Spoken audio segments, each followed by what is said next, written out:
What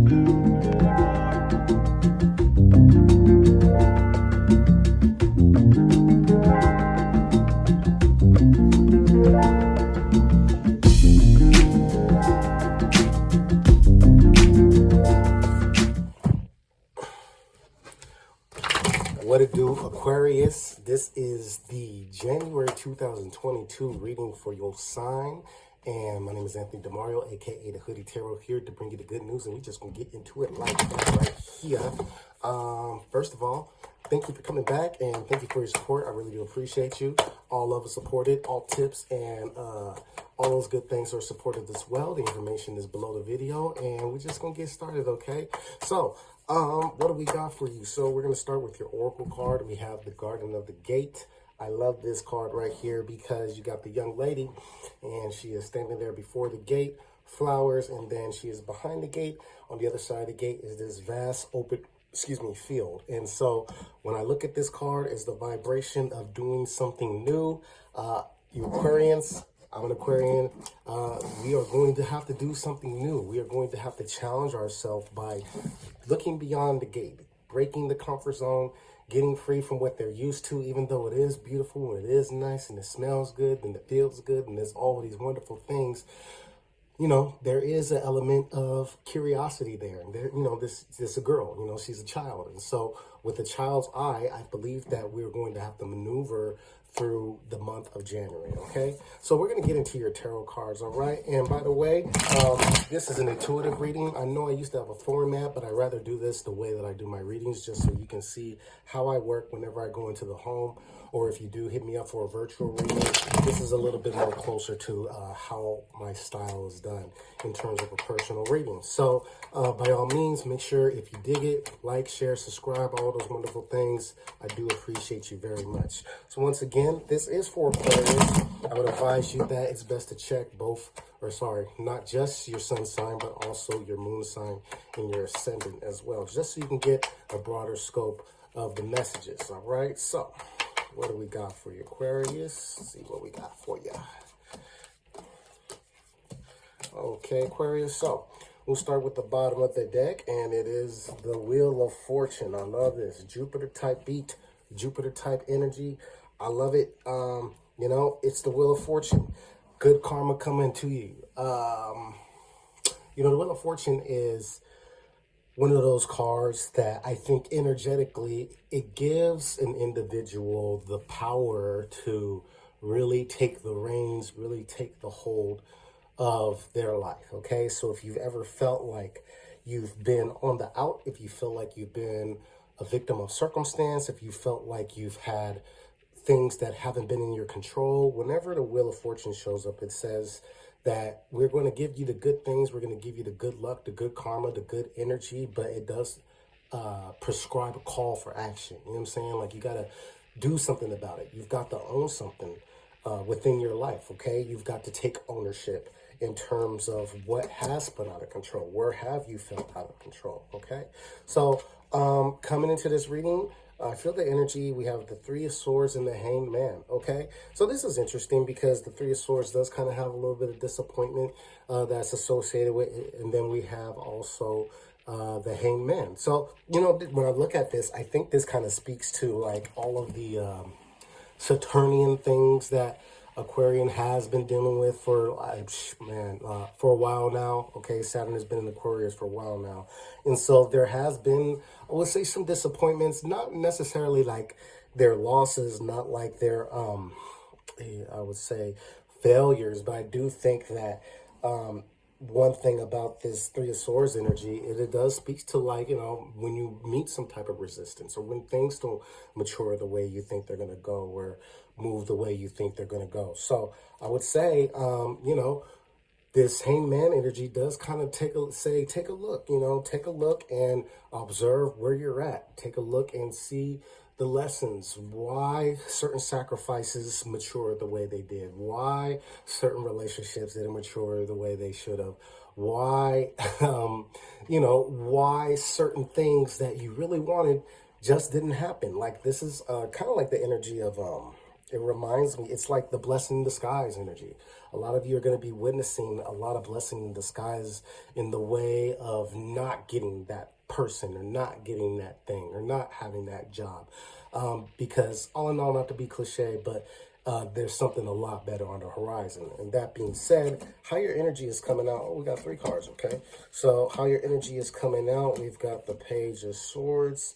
And then to clarify, we've got the High Priestess and the 8 of Cups, okay? So a lot of Piscean energy here.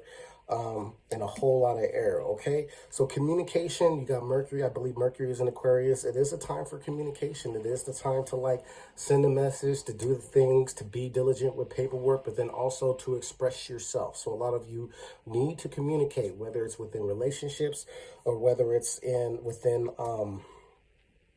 I would say a workplace scenario, whatever the case may be. The Page of Swords is sending the messages, all right? And so when I look at this Wheel of Fortune, a lot of you may have to evolve your communication style. A lot of you may need to, if you're, Aquarians get a rap, but for not really being as open, as vulnerable as a lot of people would like us to be. And so if that's the case with you, this is a chance to like, try something new in the way of being a lot more vulnerable and open in communication and expressing yourself and saying the things. Now, I will say that the High Priestess does represent like the shadow. So a lot of you have like a lot of beautiful ideas, a lot of like hidden things that are going on. This could come in the form of ideas. This could come in the form of dreams. But I think with the 8 of Cups, there's also a need to like, if you're needing to like really like put something behind you, if you're really walking away from something, this is best done through communication. I mean, communication is going to be important to close certain doors, to bring resolution or completion to certain things that need to be complete so that you can tap into this good Wheel of Fortune energy. Now, energy that I foresee coming to you, what we have is, we have the 4 of Swords and, 4 of Swords and the 4 of Wands. I love this, all right? Now, how I was telling, Capricorns have had a message to, like, rest and rejuvenate. I think the same is for you, Aquarians. I think that there's going to, I think that January is going to offer a lot of cerebral energy without a doubt, but I think you also need to allow the space for the good things to happen to you. So what I mean by that is, as we're trying to new things and as we're challenging ourselves through communication, through expression, through self-expression, through looking at our mindset and maybe evolving our mindset, evolving our perspective, there's a need to like just let it flow naturally. And I think that's why there's so much Pisces energy, and how we can learn from Pisces is how they're so easy and they can go with the flow naturally. I think that that's kind of like what Aquarians need to do, is to go with the flow, let things change naturally, and to not look back or to not feel like they need to judge themselves. Let yourself walk beyond the gate. Feel free fall. I would say I might even call this reading free fall, excuse me. An event that I foresee happening for you, we have the King of Swords, 2 of Pentacles. I love this, right? So I feel like a lot of Aquarians are getting to the top of their game. You know what I mean? Like the King of Swords is without a doubt, for me, the archetype of Aquarius. And he is a warrior first, but he doesn't really like to go to war. He is the King of Swords, so that's what he's good at, without a doubt. But it's not that he wants to go to war. He's actually pretty tired of fighting. He just wants to be on his throne and be this pinnacle of truth, justice, and intellect, and creativity and expression, okay?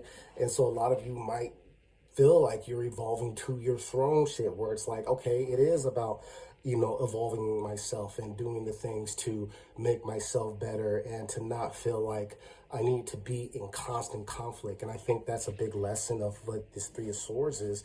This 3 of Swords looks at, with the Hanged Man, it does kind of look at an individual that may have adopted conflict as a sense of growth, or I need conflict, I need opposition, I need resistance to feel like I'm growing, to feel like expansion. But I think that January wants to teach Aquarians that it's okay to expand and to not be in conflict. You can completely be evolved and trained. Some people can become a black belt without really having to you know, go get in street fights and bar fights and, you know, beat people up, you know. Yes, they do need to train. Yes, they do need to do their due diligence every day to remain fit. So it's not about not doing that. It's not about not being ready. It is, without a doubt, being very semper. But in terms of having to feel the need of danger or the need of the possibility of being pulled into negative situations or danger or something like that, it's just not necessary. So we get to experience good luck and expansion through just doing the work, just evolving, just practicing, just focusing on the grind, on the hustle, all right? And we're sustaining this good energy. By the way, I do see a lot of money expansion for Aquarians, without a doubt. We got the Two of Wands and the Hierophant. I do love this. Yeah, the continuation of the evolving of spirit. The Hierophant, I love it as a money card. Some of you might be interacting with the Taurus, without a doubt. I do see the Taurus energy heavy. But I think a lot of you just are going down a new path. I think that you've got a lot of Saturn lessons, and there's still, you know, Saturn is still there. So it's going to continue to be that. But I think that Aquarius has got to experience Saturn in one way, which is like, okay, I'm the rebellious child and I've got the dad that's on my ass. And I think that 2021 was a lot of dads on your ass. Damn, my dad don't let me do shit. You know what I'm saying? So now 2022 is going to be like, okay, well, I'm implementing the lessons of dad. I'm implementing the lessons of my father. And so with that, my father is going to give me more trust, you know what I'm saying? Which trust allows me more freedom. Freedom allows me more luck, because I'm going to, you know, the universe is like that, right? They say God doesn't give you nothing you can't handle. The universe won't give you anything that you won't utilize for the, you know, the good of others. You know what I'm saying? Not everybody needs to be a millionaire. A lot of people do want to be millionaires, but can you imagine if everybody was a millionaire, if everybody had access to that wealth, access to that power? Really, what would the world look like? Would it be a beautiful place? Would it be healthy? Or would it be a world full with overconsumption and a lot of selfishness and a lot of greed? You know, you got to wonder about those things. All right. So without a doubt, Aquarian, you're getting the lessons, implement the lessons. And then the overall lesson of January, you have Three of Cups, Page of Pentacles, expanding, opening doors through other people. By the way, the sun does move into Aquarius. I forget what day in the month of January, but happy birthday to those January Aquarians. Y'all hardworking, hustling motherfuckers. I love y'all. You know what I'm saying? Diligent with all, you know, with all due respect. This Three of Cups does represent the celebrations, but it also represents people. And I think that Aquarians are going to expand a lot by getting the practice, having the conversations, without a doubt, showing up for other people with some type of gift, with some type of like talent, nice, polished, and pristine, and you know, with a new perspective, just trying something new, whatever you do. All right, so that's what I got for you, Aquarius. I hope you dig it, and if you like it, again, you can find me on Instagram. You can also find me on TikTok. You can hit me up at TheHoodyTarot.com. You can find me on Facebook, and I'd love to read for you. I do have a couple cool readings that I really dig. Plenty of services, but one is a year outlook, so that's a card pulled for every month. We get to take a look in depth at what every month offers, and it's really special because, as you know, the celestial bodies are forever changing each month. And then also I do have a couples reading, and so the couples reading is cards pulled for both you and your partner or your partners, and you get to take a look at the depth of the energetic DNA of the relationship as it is right now, and how we can improve what we're dealing with on a deeper spiritual level. One of my favorite spreads as well. So once again, I'm Anthony DeMario, aka the Hoodie Tarot, and I'm out. I'll see y'all in February. All right then.